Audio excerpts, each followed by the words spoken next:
बद्र की यादगार फतेह के बाद मक्का के मुशरिकीन बदले की आग में झुलसते रहे और आखिरकार शव्वल 3 हिजरी में अबू सुफियान की क़यादत में 3000 से ज्यादा सिपाहियों और 200 घुड़सवारों का एक अजीम लश्कर मदीना की तरफ चला।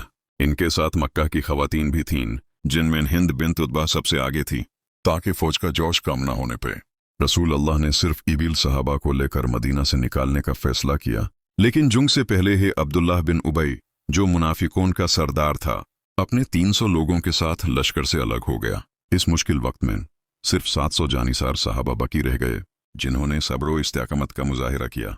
हमारे प्यारे नबी ने उहुद पहाड़ को अपनी पुश्त बैक पर रखा और 50 तीरंदाजों को जबल रुमात आर्चर्स हिल पर खड़ा कर दिया। उनका वाज़ेह हुक्म था कि हमारे जिस्म पर परिंदे भी चुग लें, तब भी अपनी जगह न छोड़ना। यूं की इब्तिदा में हजरत हमजा और दीगर जनबाज सहाबा की शुजाअत से दुश्मन के कदम उखड़ गए और पहली फतह मुसलमानों के करीब आ गई। मगर जब तीरंदाजों ने कुरैशी लश्कर को भगते और गनीमत को बिखरा देखा, तो चंद सहाबा के समझाने के बावजूद उनमें से 40 से ज्यादा सहाबा नाबी के हुक्म को भूलकर पहाड़ी से उतर आए। बस इसी अहम गलती का फायदा उस वक्त के मुशरिक कमांडर खालिद बिन वलीद ने उठाया।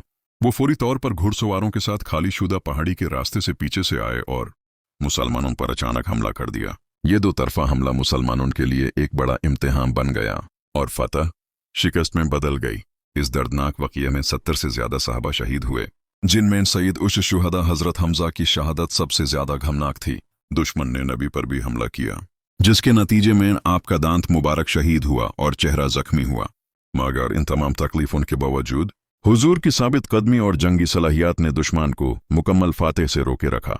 इस गज़वा ने उम्मत मुस्लिमा को यह सिखाया कि दीन में इस्तकामत और अल्लाह और उसके रसूल के हर हुक्म की मुकम्मल इताअत ओबीडियंस ही असल और दायमी कामयाबी की कुंजी है। गज़वा उहुद के अगले ही दिन नबी ने सहाबा को हुक्म दिया कि वो दुश्मन का ताक़ुब करें।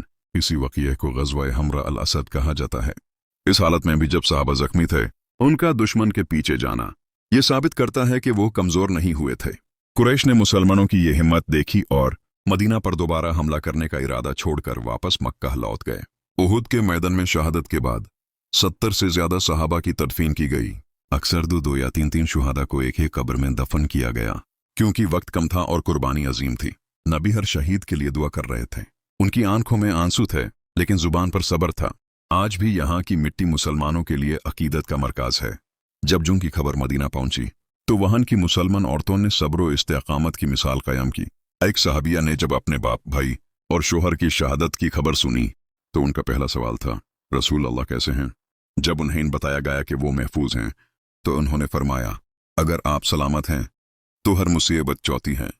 ये था सहाबा और सहाबियात का ईमान। इस गज़वा ने उम्मत मुस्लिमा को यह सिखाया कि दीन में इस्तकामत और अल्लाह और उसके रसूल के हर हुक्म की मुकम्मल इताअत ओबीडियंस ही असल और दायमी कामयाबी की कुंजी है। और इस तरह उहुद का मैदान फतह और शिकस्त से परे सबक और अज़म नौ की निशानी बनकर हमेशा के लिए तारीख में दर्ज हो गया। अगर आपको यह तारीखी वाक़या पसंद आया हो और आप मज़ीद इस्लामी वीडियोस देखना चाहते हैं, तो इस वीडियो को लाइक ज़रूर करें, शेयर करें और हमारे चैनल को सब्सक्राइब करें। शुक्रिया।